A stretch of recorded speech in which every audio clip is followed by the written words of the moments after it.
Hi, thanks for clicking on the link and watching us. Askam asked me to do this video, how can Parliament function better?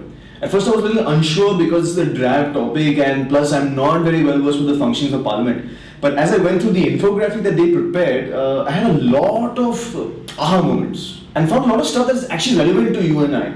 So we're going to go through this infographic and hopefully it'll be exciting to you as it was for me when I first read it.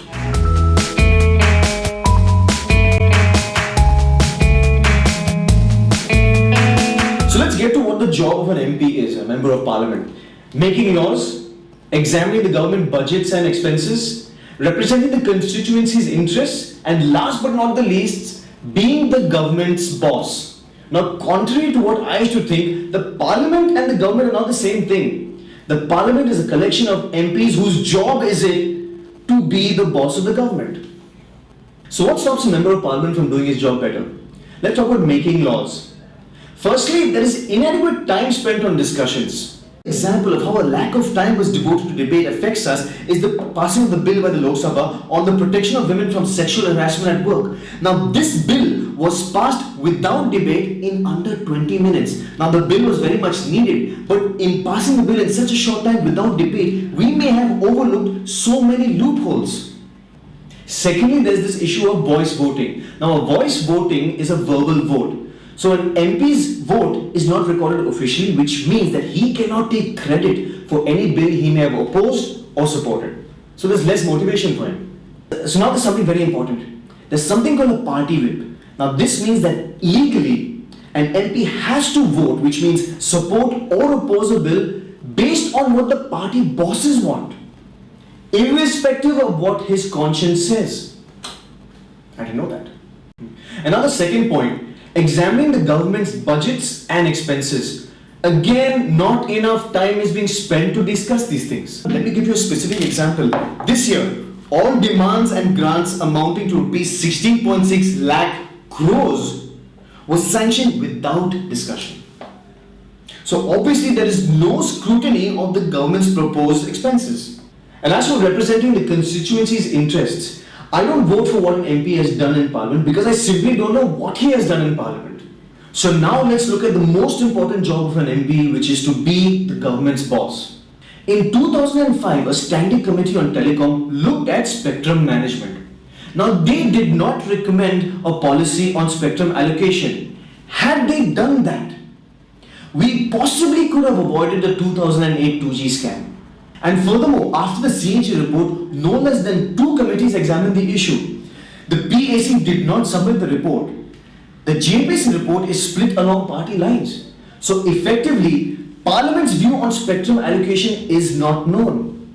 So now let's look at the functioning of the Parliament over the past 5 years and compare it with the functioning of the Parliament in the 1950s. Now the average number of days the Parliament sat for in the 1950s over a 5-year period is 600. Cut to the past 5 years where the average number of days the 15th Lok Sabha sat for is 335. That's close to half of what it was. The average number of hours the budget was discussed in the 1950s was 123. The average number of hours the budget was discussed for in the 15th Lok Sabha was 39, less than 1/3. So now the number of days and hours might seem like a lot, but mind you, the MP sitting in Parliament is someone like you and I. If someone were to ask me to allocate a budget on roadways, I need time to go into the subject and study it to make a better and informed and smarter decision. So why so little time spent on debates? Partly because of disruptions. Now remember I told you, the Parliament and government are actually two different things. The government decides the timing and agenda of a Parliament session. So if the opposition wants to raise an issue and the government is not interested in that particular issue, the opposition has no other option but to disrupt the Parliament. Not that we're justifying it, it's just the way it is. So all of this sounds very depressing and frustrating, right? So let me step back for a second.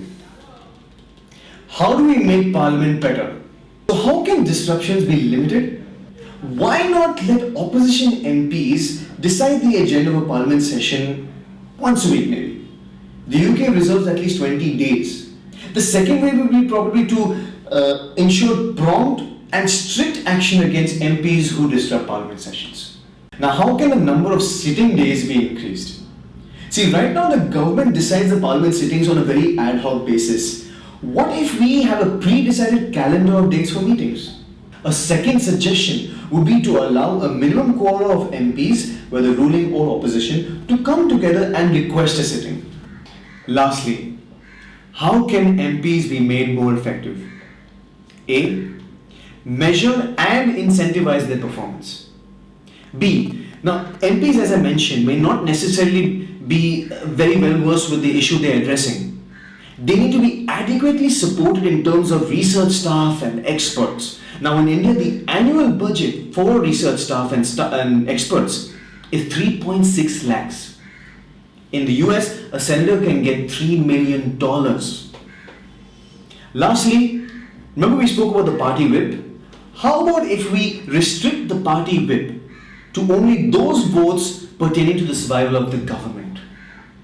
So now we know how important Parliament is and how it affects us directly. But we also know that it needs to function much, much better. But how? And that's what you need to do. Ask how. When your candidate comes to you campaigning for votes, ask him how he's going to reduce the number of disruptions in Parliament. Ask him how we can increase the number of sittings in Parliament. And more importantly, ask him how he can make Parliament a much better boss of the government. He's got a website. Contact him through his website. He's got a Facebook account. Post on his wall. Get your friends to post on his wall. Follow his Twitter account. And ask how.